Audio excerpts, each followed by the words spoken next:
If you're not a pro, racing on Zwift can be incredibly hard. Before you do your next Zwift race, make sure you do these 5 tips to maximize your chances of success. At the end of the video, I'm also going to give you a bonus tip that I use to make sure you enhance your chances of winning each Zwift race that you sign up for.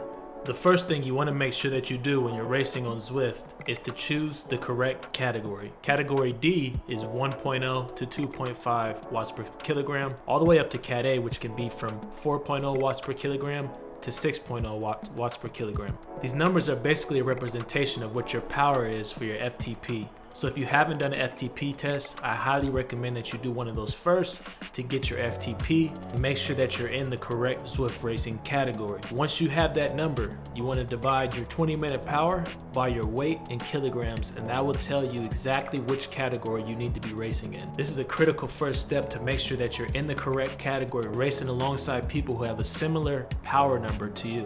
For example, if you have an FTP of 250 and you weigh 160 pounds, you divide 250 by 72.57 kilograms and you'll get the correct category that you need to be racing in. Another thing that I highly recommend you do is choosing course profiles that suit your strengths as a rider. For example, personally, I am not a climber, so I do not do a lot of races that entail climbing. So if you are a sprinter, for example, a map like Crit City or Downtown Dolphin, doing something like that, or the new Scotland circuit race profile course might be a better course profile for you to race on and to maximize the potential that you win a Zwift race. Unfortunately, what a lot of people do when they first start Zwift racing is just sign up for any race that they see on the companion app, and then they wonder why it's so hard. Sometimes this could be because you're simply racing on a map that is not suited for your strengths as a rider. If you want to better understand which course you're going to be racing on, simply look at the companion app. The race will tell you, and if it is one that's suited to you, I definitely recommend taking it one step further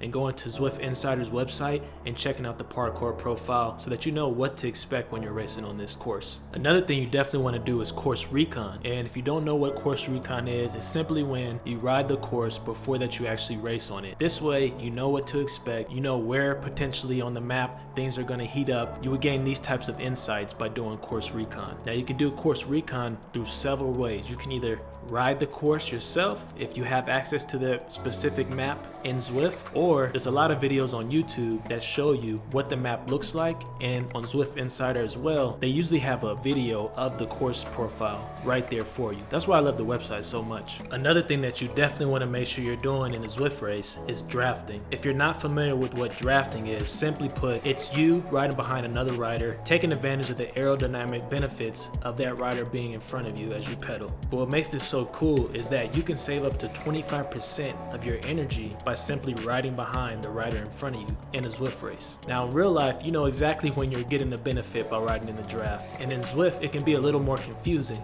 but the key visual cue you want to look for is when your rider sits up, rides on the hoods as you're riding at least 30 kilometers per hour or more. This indicates that you are in the draft. Unless you're on a Tron bike, then you won't have this animation. You also want to see what power that you have to output to stay on this particular rider's wheel to make sure you're maximizing this benefit. You want to maintain that consistent power to stay in that draft and make sure you're saving energy as much as possible during this race. This will make sure that you have legs at the end when the sprint finish comes. And since we're talking about aerodynamics, a part of that is choosing the correct equipment when you race. Now, if you're on a flatter course, aerodynamics is going to be of a huge amount of importance, because you want to move as fast as possible on this course. Now, if you're on a climber course, that's when you want to make sure that you're riding on something that has a little bit aerodynamic benefit, but more so a lighter bike. Depending on what level of Zwift you're on, you'll have access to different equipment. Make sure you choose the highest rated piece of equipment relative to what map you're racing on and what equipment you have access to. Just use something that gives you the maximum amount of aerodynamic benefits and the maximum amount of weight benefits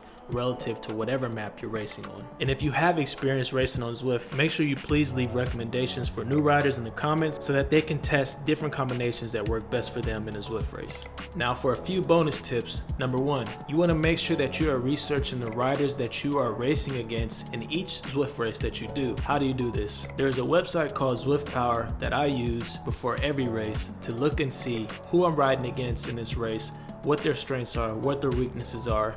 Essentially, this gives you an idea of who to watch in your Zwift race and pay attention to. And the last bonus tip is make sure you understand which power-ups do what in a Zwift race, and have your computer or your Zwift Companion app next to you when you're racing, because you want to use these at opportune times. Whether it be the aerodynamic or the featherweight, you want to use these when it will benefit you the most. So make sure you look through those, the meaning, practice using them when you're on the limit, when you're racing, so that you can use them. Also keep in mind the lag time in Zwift. There is a little gap in response on Zwift rails, so keep that in mind when you're racing as well. Those are my 5 Zwift racing tips for non-pro racers like myself. Make sure you use these, practice them. Let me know how they work out for you. If you have experienced Zwift racing, please leave additional tips in the comments for new riders so that they can get all the information that they're looking for right here on this video. So good luck with this new information. Get out there and win some Zwift races.